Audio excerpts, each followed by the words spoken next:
outlined in these federal and state regulations, and they're very similar to our national Bill of Rights, but it's actually called the Patient Bill of Rights. We'll review those and make sure that you understand your responsibility as we go through. We also have two philosophies that we work through, or work with here, that we would hope would help keep people free from abuse and neglect. The first one is person-centered thinking. Have you guys heard about that yet? Has that been mentioned? So person-centered thinking is a concept that we adopted about probably 4 years ago, maybe 5. And what it did was it really helped us learn our individuals on a deeper level. It really helped us understand what I think is probably one of the key concepts, and that is what's important to you and important for them. How many of you understand that it's really important to eat a good, healthy breakfast every morning? How many of you did that this morning? Good. Why didn't the rest of us? Okay. There are a lot of reasons. One thing I found out recently is I went through a physical because I just turned 50. So my blood pressure was right on the border. Vitamin D deficiency a little bit. Cholesterol, all that was good. But she's like, if you don't start exercising, you're going to have some problems. So now I'm walking more, I'm doing more things. Because even though I knew those things were important for me, they weren't important to me yet. But once the doctor said, hey, wake up, it then became important to me. So what we try to do is try to find out what's important to the folks that we are supporting, and then that makes the things that are important for them more easily for them to do. The other one is our organizational values. So we have 10 organizational values that we try to adhere to. If you haven't heard of those yet, you will, and we'll go through those more in just a minute. So what I'd like to say is there's basically this pyramid, this foundation of the federal and state laws on resident rights, the federal and state laws on abuse and neglect and how we treat individuals, and then our two philosophies that we work with, all work together to try to help make sure people are free from abuse and neglect. Here's our 10 organizational values. Hopefully you've seen those before. If not, you'll see those a lot. We have shirts with them on it. They used to be on our name badges. Are they on our name badges still? We try to live by this every day. Do we do it great? Some of them we do really good. Some of them we're always trying to work on. But if you respect the people that we're supporting, you're not going to abuse or neglect them. If you're an honest person and you try to work with empathy and a positive attitude, you're not going to abuse or neglect our individuals. So that's what we try to adhere to every day that we come to work. So we're going to start kind of at the bottom. That's the individual rights that people have. Again, if you live in a nursing facility, if you live in a long-term care facility like the ICF or the SCO program, if you're in the hospital, no matter where you are in our healthcare facility in America, you're covered by what's called the Patient Bill of Rights. So you have the right to understand what treatment you're receiving. You have to understand that you have the right to actually deny treatment or reject treatment if you want, and what risks there are to your treatment that you're getting. You have the right to exercise your rights as a citizen. So just because you live in a facility like this doesn't mean that you still can't and shouldn't participate in things just like a normal citizen of America, of Kentucky, of Davis County, and of Owensboro. If you're here during our elections, we're a voting place, so we'll set up polls in the Elmer Administration Building where people from this area come to vote. That helps them get familiar with Wendell Foster, and it also makes it easier for us to get our folks to a voting place so they can do that. I've also, in my experience, seen that whenever judges grant guardianship and take away some rights and give them to a guardian, this is one of the last rights that they'll take away because they want everybody to maintain that right to vote as a citizen. They have the right to manage their own financial affairs. Now, with our folks that we're supporting, sometimes where they're at in that spectrum of managing their financial affairs is different. Some people may not understand what a dollar is or a nickel is or a quarter. They may only be able to understand that if I take this shiny thing and I put it in a machine and push this button, I get a candy bar. Some people work. They know they're getting a check. They know how much their check's going to be. So there's a broad spectrum of understanding. It's our job to support them at wherever they're at and try to teach them to help them understand better as best as possible. So what does that mean for you as a DSP or you as a nurse or you as anybody that's working here? Maybe you're out in the community with them and you're helping them buy things at a store. Well, they should be the one paying. They should be the one talking with the clerk. we call it kind of hand over hand or graduated guidance in terms of how much assistance they may need, but they should be the ones doing that. It's your job to support that, not do it for them. And we're going to talk more about that as we move through all of this talk. But they have the right to manage their financial affairs. They have the right to be free from any type of abuse, sexual, verbal, psychological, mental. So we'll talk more specifically about those in just a moment. They have the right to be free from unnecessary drugs. So we can't just give somebody a drug that's going to alter their behavior severely or knock them out just to kind of make it easier on us. That's not what this is about. And there is a whole due process that we're going to talk about a little later to make sure that people aren't restrained either chemically or by physical means without a whole lot of approvals that have to be done.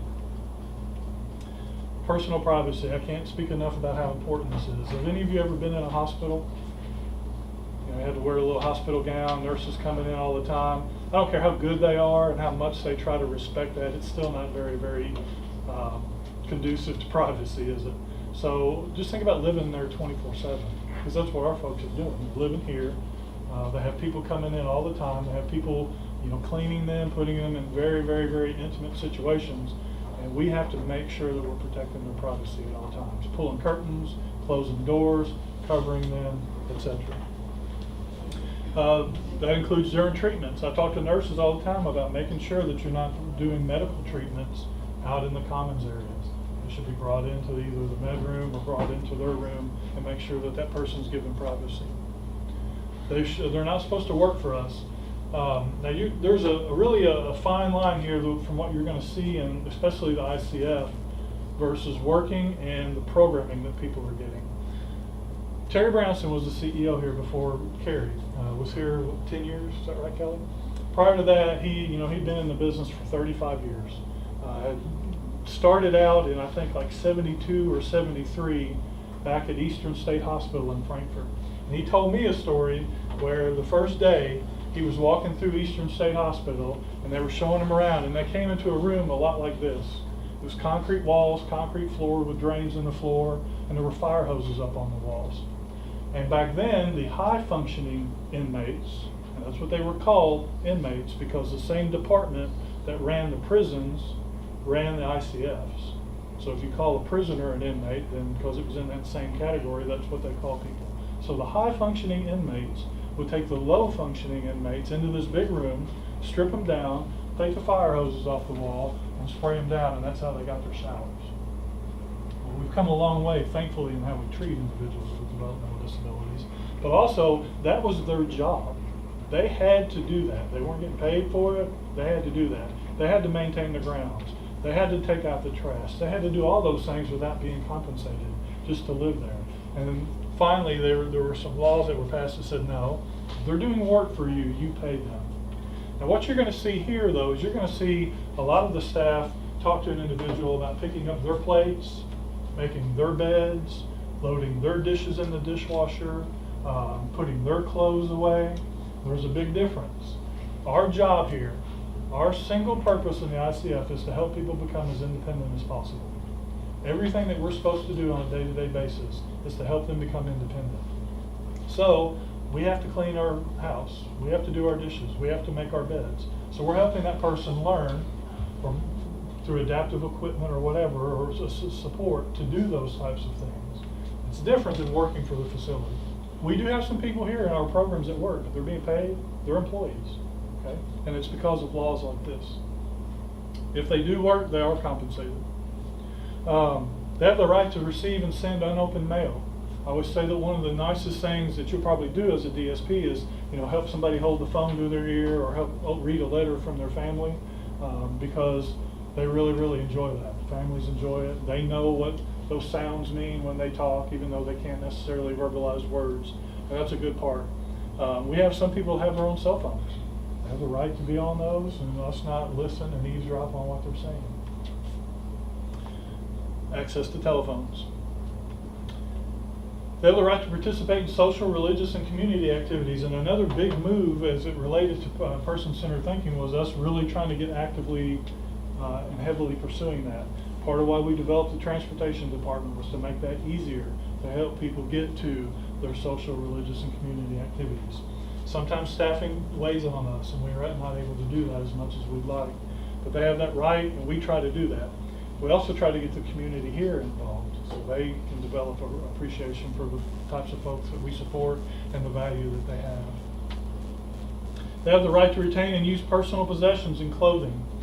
This is a big one, and it's big in a few ways. Obviously, people's possessions are theirs; they have the right to those. But I want to talk a little bit about why it's so important here, and that is because of the actual value that these things have for folks.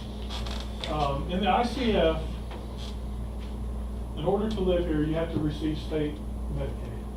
Okay? Medicaid pays for 99.9% of everything that happens for the folks in the ICF.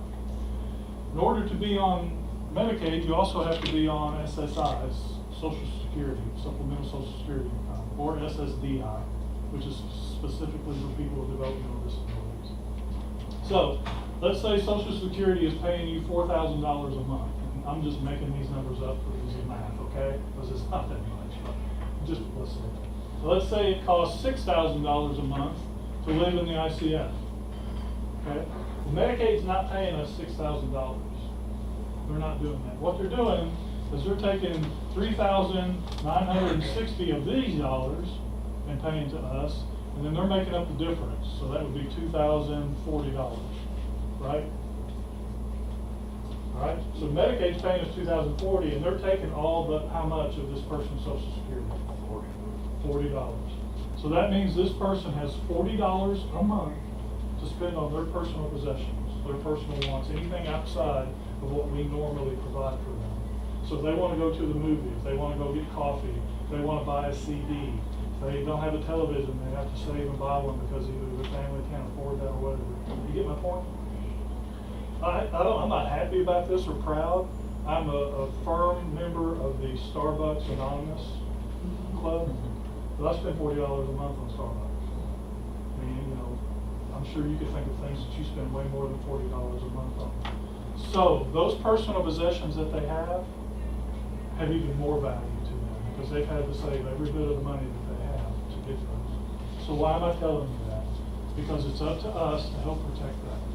It's up to us to make sure that they're put away nicely, that they're handled nicely, that they're folded up, that they're protected, they're put back in the CD cases. As best we can, it's our job to help them not only use them, but to maintain them. Okay? Thank you. So, they have the right to be dressed in his or her own clothing. You're not going to see our folks in hospital gowns or anything like that because, and especially for our folks. And when I call them our folks, that's probably not the best thing I should say. The people we support. How many of you had any kind of interaction with somebody with developmental disabilities prior to coming here? Okay. How many of you know somebody that if they talk to you, they all, you're such a special person for working with those people? Or, no, you're not. I mean, we're here because we care, but they're just like everybody else. They've just got some challenges. But they may not be accepted the same way that you and I are accepted. So it's even more important that when they're out in the community, that they're dressed as best they can be, that they're presented in such a way that it doesn't even diminish more how they're accepted. It ought to be elevated. So it's really important that we take pride in how they look and how we help them present themselves. If there's somebody here that's married, they have the right to live together in a nursing facility, etc. Now in the state of Kentucky, if you've been adjudicated incompetent, you can't be married. So we don't have that here as much as other places do, but if we did, they have the right to share a room. I know some husbands and wives who probably may not want to share a room, but that's irrelevant. But they have the right to do that.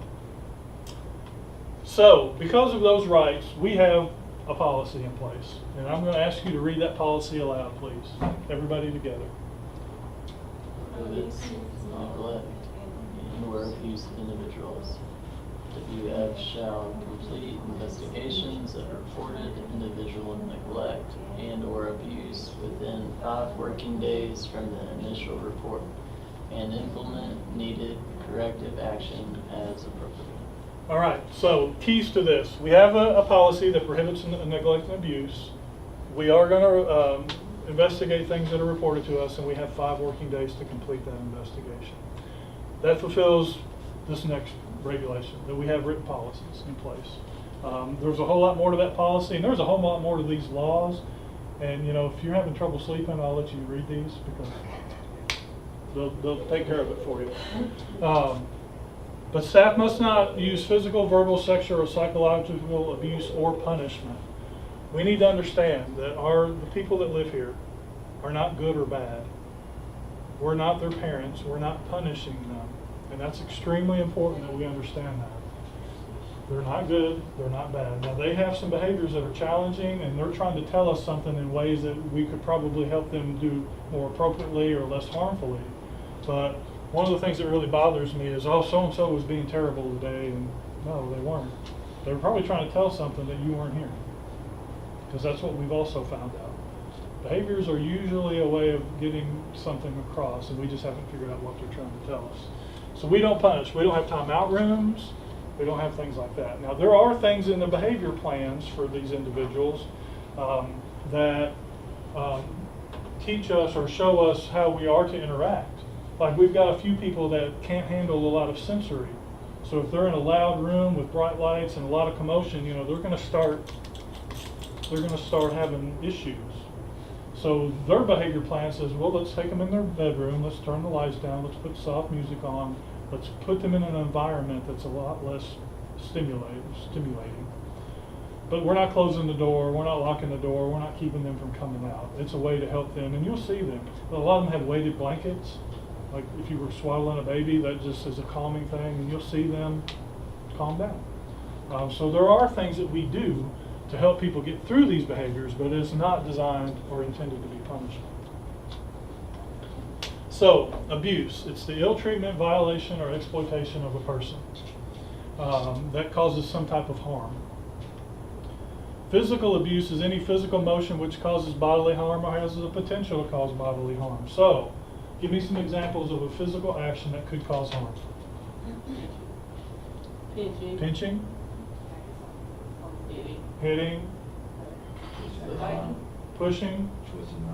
Twisting any limb or arms. Spitting. Okay, there's all kinds of physical actions that could cause bodily harm or that has the potential to cause bodily harm.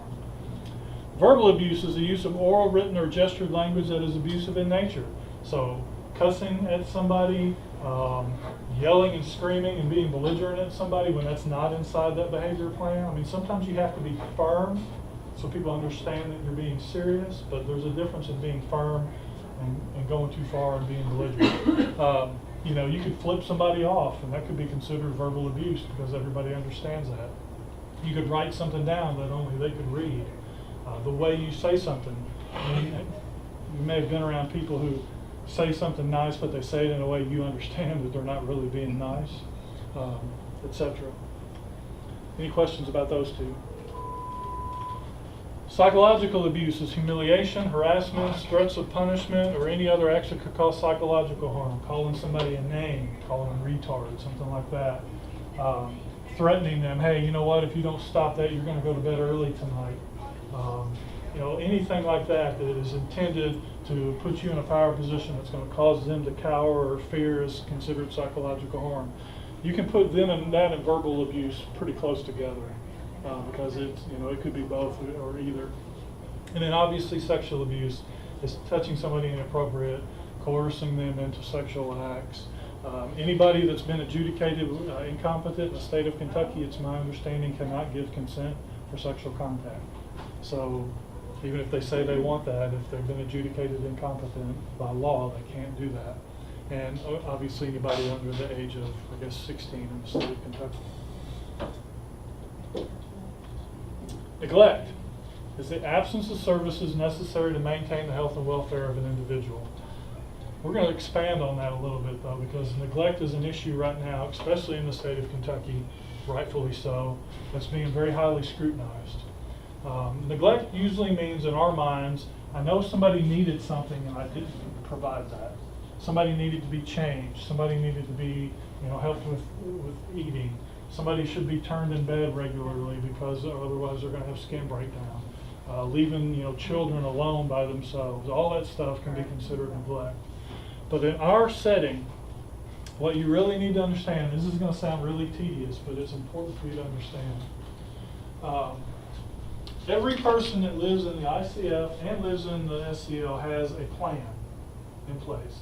And that plan spells out what we're doing that not only qualifies people for living in these settings, but also how we're trying to help them become more independent, which is our goal, right?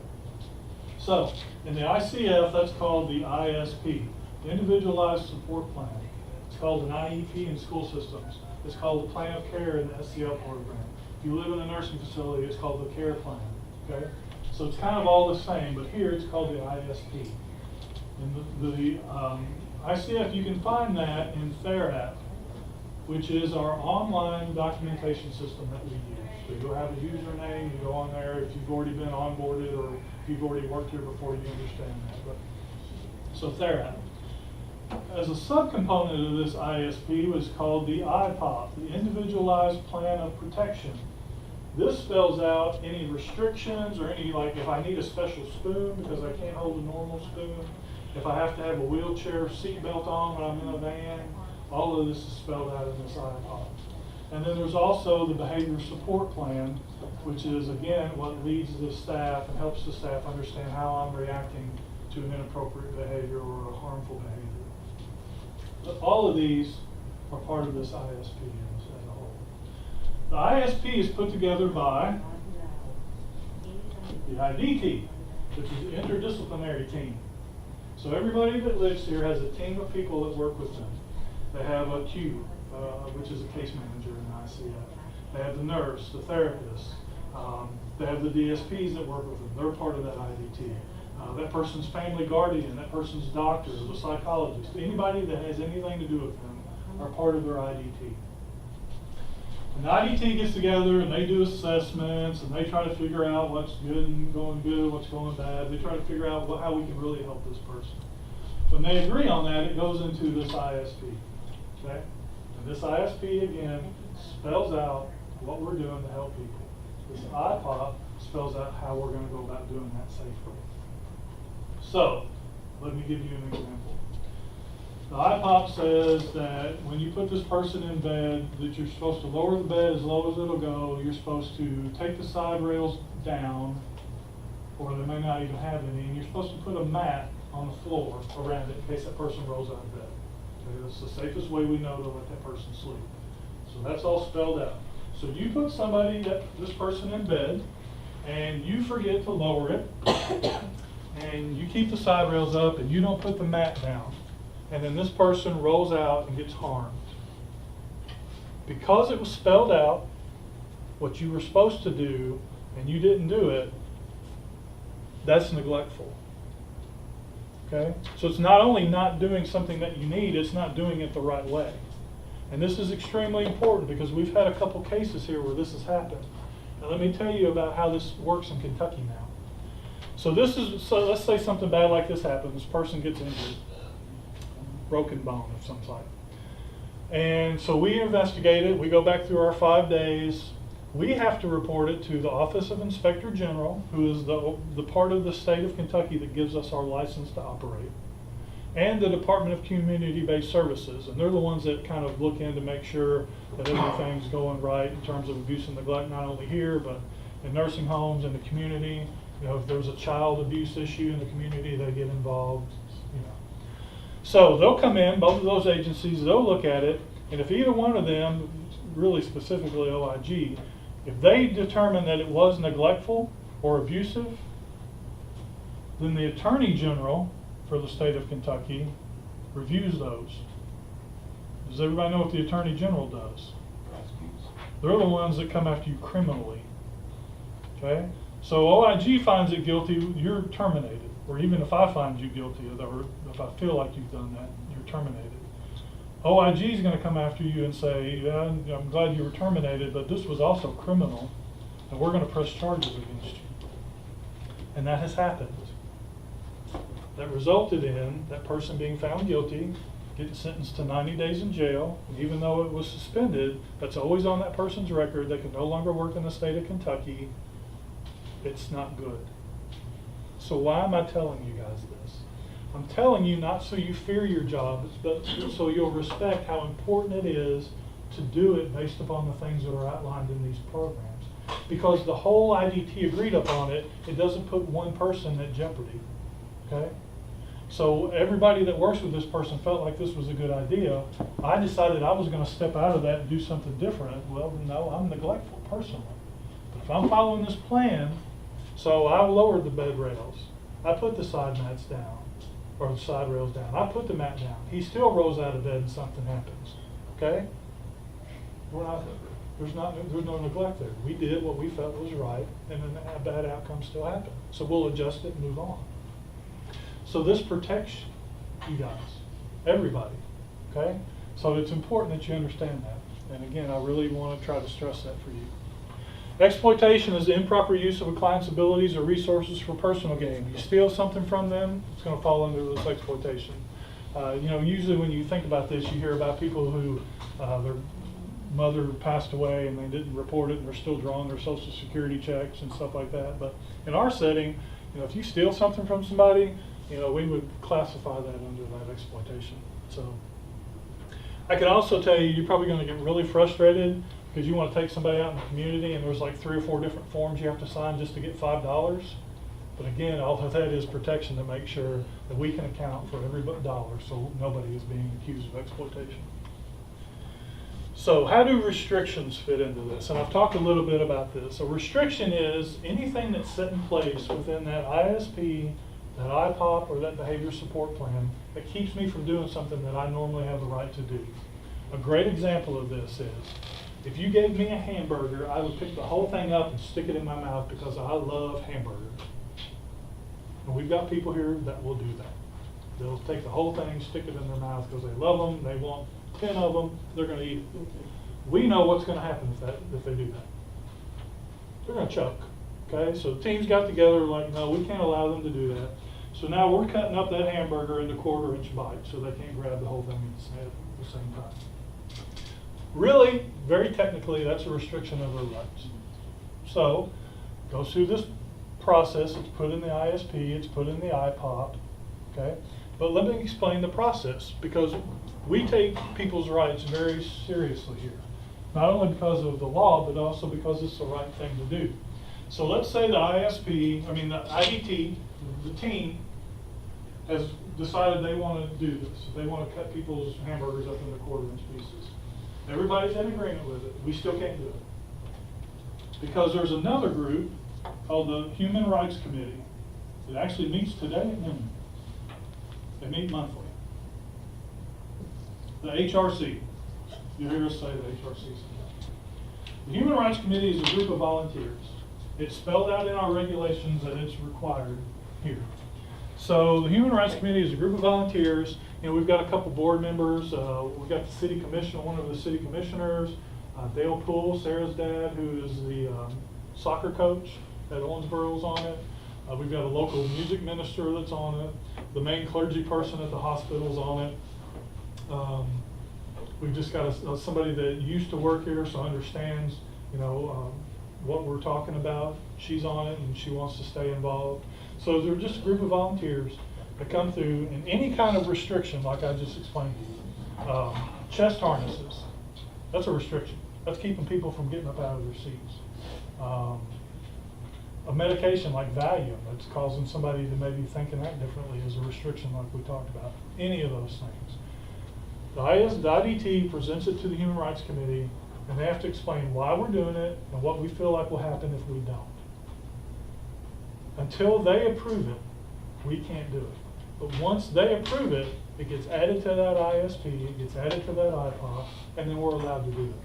So there is this independent group of people asking us why, which is an awesome thing, okay?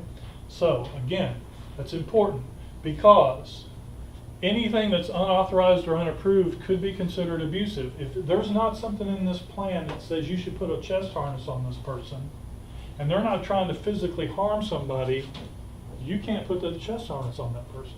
Now, if you think it would be helpful, you can talk about it. You can request that we do an assessment.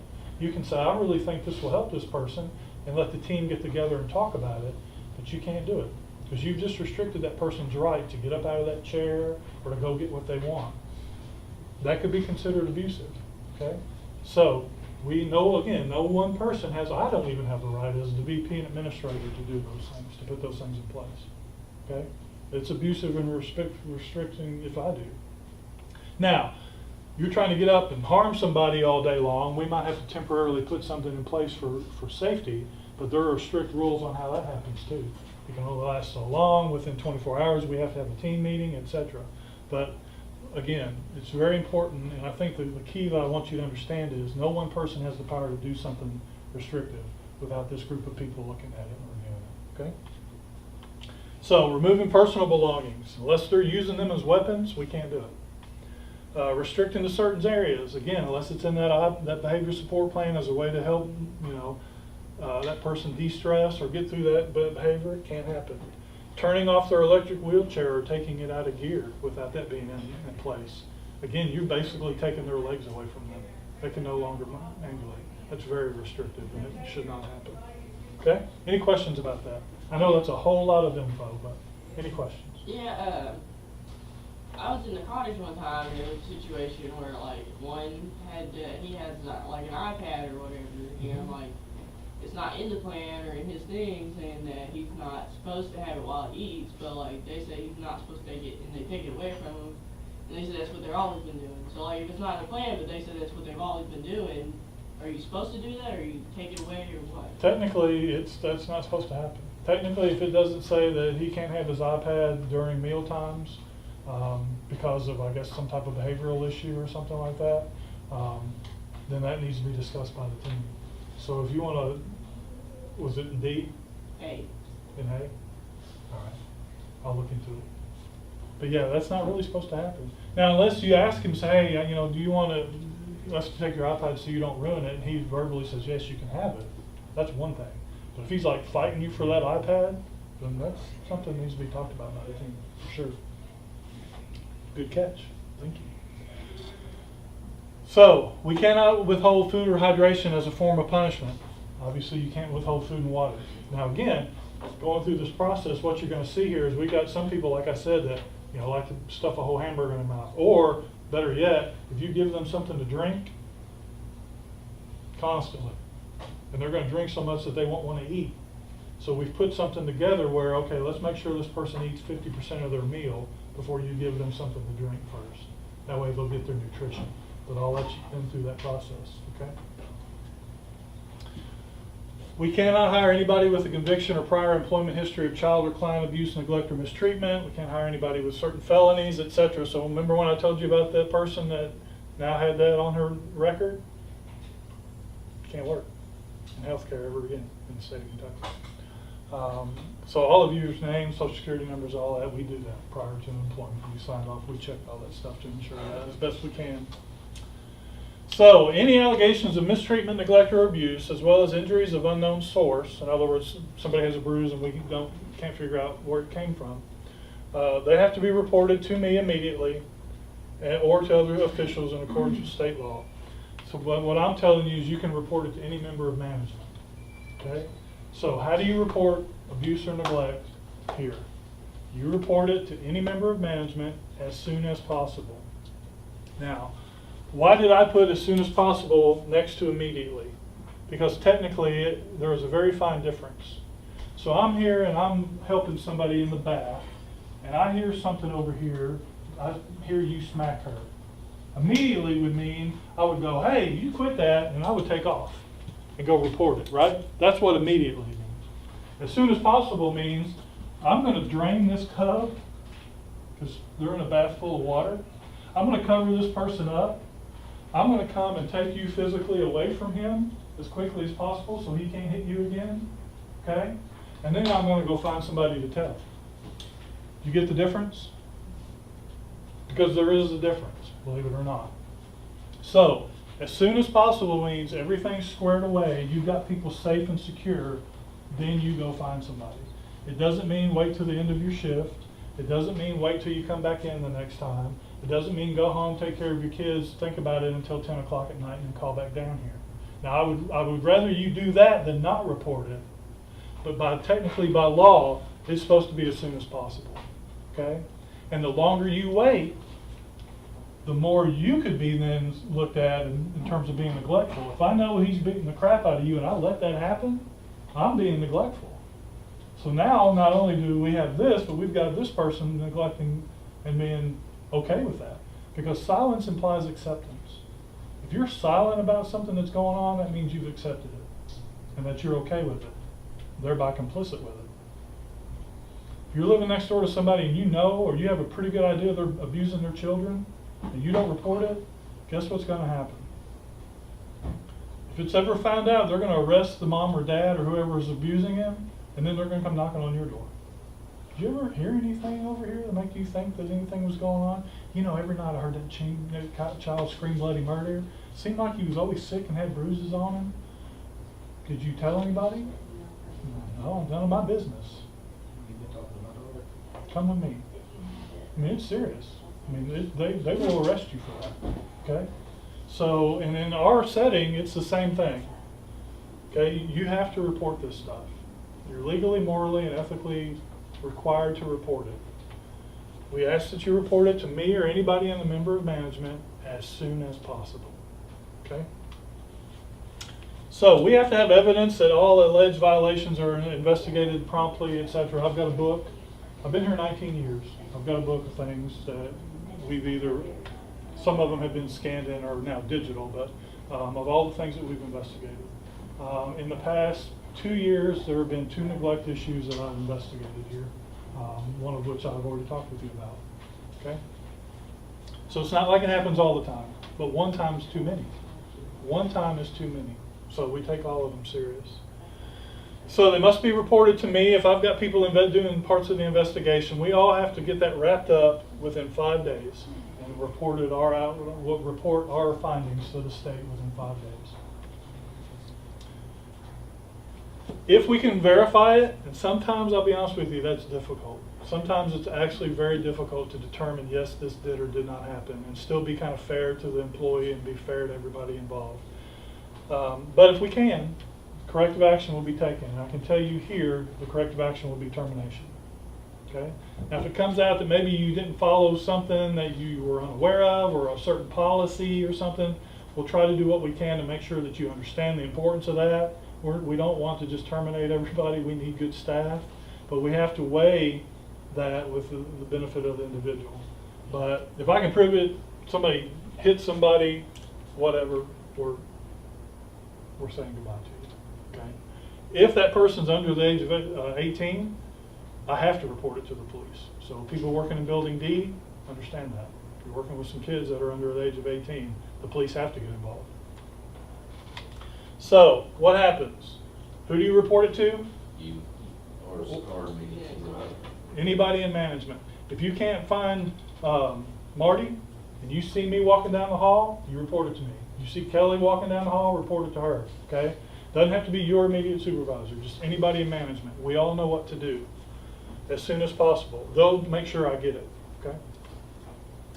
We are going to suspend the suspected person during the investigation. Now, does that mean we think they did it? Doesn't matter. If it was serious enough for this person to report it, we have to assume that it could have happened, and we're going to make sure that person doesn't have the ability to do it again. So during the investigation, we're going to suspend that. We're going to be as fair and quick as we can. If it comes out it was a misunderstanding, the person was following the plan and said things the right way, but maybe this person didn't understand that was in the plan. Sometimes stuff like that happens. Then we'll bring that person back. We'll pay them for time missed, and we'll move on down the road. We'll make sure everybody's on the same page. But they will be suspended during that. And then again, we have to complete that within 5 days of the report. And again, we do have zero tolerance for this. So, when you signed on to work at Wendell Foster, you should have actually signed this thing that said, I understand it's now my right and responsibility and ethically have to report these things if I see anything. Because it is your responsibility. None of us are here 24/7. It takes every single employee doing the right thing and looking out for this stuff to keep people safe. So it is your responsibility. We're asking you to please keep these things confidential. Not because we're trying to cover up anything, But the more we talk, the more stories can change, the more things can come out. Actually, if I knew I didn't do something, and then everybody's talking about it, would I even want to come back to work? You know what I mean? No. So let's keep this stuff confidential. Talk to the person that you need to talk to. I can promise you, we're going to ask questions. We're going to get information from you. But let's don't talk about it outside of that. Let's be respectful of the person that may be under investigation. And then let's make sure that the stories stay accurate, because they haven't had time to formulate, or stories get mixed up or whatever. We are going to ask for written statements, and that's just part of this process. What are we asking for in the written statements? We're asking for the who, the what, the when, the where, and the how. Probably not going to know why, but I want to know that stuff. So who was involved? Who was around that could have seen it? Who was the individual that was involved in it? And then who did you report it to? You need to write that down. Blah, blah, blah, blah, blah, reported this to Kelly Turnham, CPO, on Monday at 2 o'clock. What does that do for you? Covers you, okay? Protects you that yes, you did report it. In case for some reason the chain gets broken down, I did what I was supposed to do, and that's all you can do. So, what exactly happened? I don't care about your spelling. I don't care. I'm not the English 101 Nazi. I don't care if you got run-on sentences. I don't care. I'm not going to judge handwriting. I'm not going to judge it. But I need it, okay? There's a few reasons I need it. The quicker you can get it down, the more likely you are to remember it accurately. So I've known for like not really super serious cases, it'd be like 6 weeks before OIG comes in. Can you remember what you were doing 6 weeks ago today? Now, I'm sure you would kind of remember something like this, because it would probably stick in your mind, but you may not remember the fine details. So the more that you can write down, the better off it's going to be later, because you can say, can I review my statement and kind of refresh my memory? And that's totally why it's there. So what exactly happened? What was said or done that made you feel it was abusive? Well, they said, how are you today? But they screamed it at him and flipped him off when they said it. Okay? What did you do to intervene? Again, protect yourself. Hey, I walked over, I took that person away, we went by, back here or whatever. And then when? When was the time of day that it happened? If you can't remember it was exactly at 1:35, what else was going on? Well, we just got through with lunch, I was cleaning up, so I can kind of get at least a feel, and I can know who else is around and who else I need to talk to. Again, when did you report it? It's important stuff. Where? Where exactly was the person when it happened? And we're going to try to help you think about this stuff as you tell us and as you get your statement down, but this is important. We had an individual in one of the buildings that was really sick, and at the time was temporarily on like 15-minute bed checks because they were really sick. So I had an employee come up to me and said, I don't think so-and-so's checking on this person. I'm like, why? I said, well, I went out around this time and they were sitting at the table talking. I went back by about an hour later, they were still sitting out there. I really don't think that they went up and got up and checked on her. I said, well, okay. Now we have video cameras in all the commons areas in the ICF. Okay, so all of the dining room, living areas, they have video cameras there for this purpose. So thankfully I was able to see that person's room, and so I looked at that time frame. The person, the staff member in question did get up and then went in that room for about 9 seconds. So what's your first thought? They couldn't check on it in 9 seconds. They probably really check on it, did they? Well, that was my first thought. So I went back to the person, I said, hey, when you went in, where was this person at? Well, they were in their chair right by the door. That's important because now, let's say that's the door. 2001, 2002, 2003, 2004, 2005, 2006, 2007, 2008, 2009.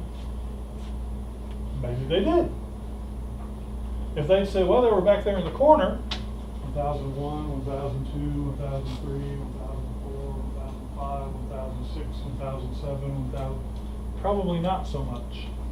Okay? So that kind of stuff helps us.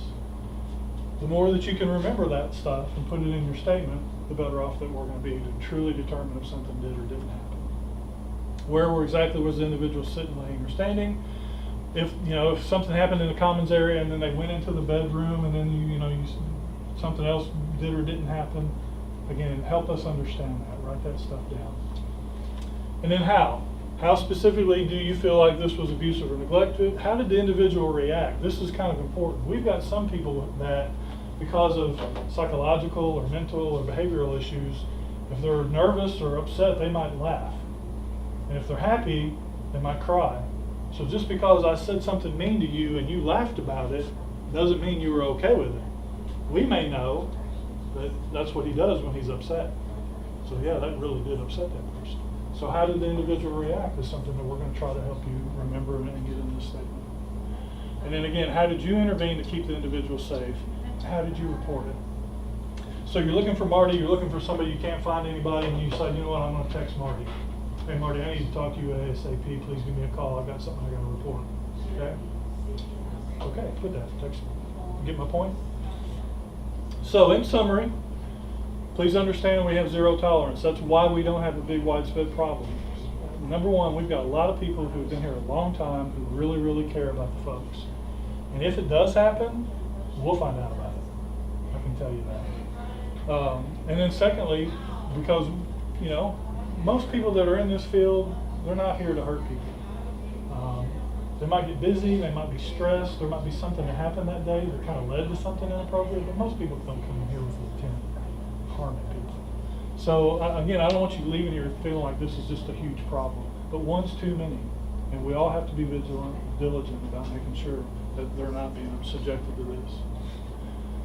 Again, it's your responsibility to report it to who? Management. Any member of management. When? As soon as possible. ASAP. Please, as we go through this, the who, the what, the when, the where, and the how, we're not going to lead you, but we are going to ask for that information. And then please, please, please help us protect the people that we support.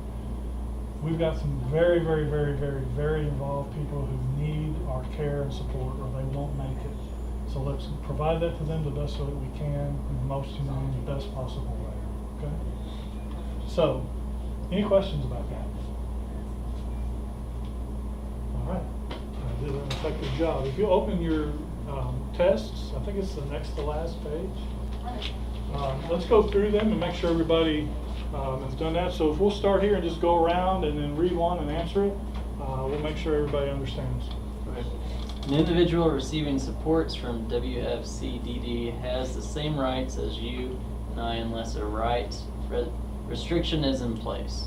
It's true. That is true. Any rights restriction has to be approved by the Human Rights Committee before it can be implemented. Good. The right to privacy is fundamental right of each person residing in WFCDD. True? True. Wendell Fosters has two basic operating philosophies that help protect people from abuse and neglect.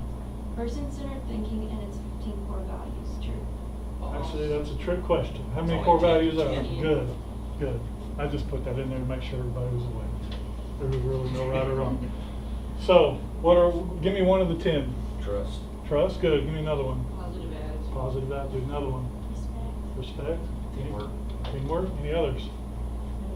Innovation, empathy, professionalism, honesty. Good. Good job. We'll skip Kelly. She doesn't have one in front of her. Go ahead.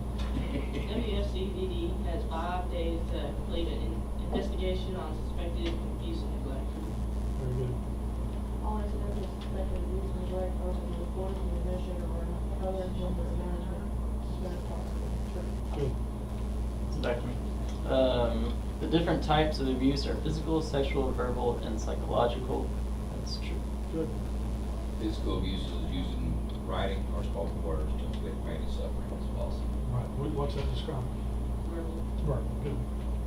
Individuals do not have the right to be dressed in their own clothing each day. False. Good. All right. Again, my name is Bob.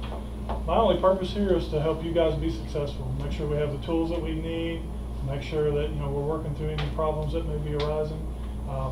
Please come to me if there's anything that's going on. I'm not the kind of person that runs and screams and hollers. I usually try to figure out, number one, is there a system problem that we need to fix? And number two, do we need to get together and have a conversation? So that's what I'm here for. It's been a pleasure meeting all of you. Hopefully you're here for a long time. I get to know you really well. And one day maybe you'll be in my job. So thanks and have a great day. It's all yours, Sarah. Thank you, Bob. You're welcome. Appreciate it. No problem. Bob, what was you motioning? I was gonna close that door. Oh, okay. When you were talking. See ya. Did he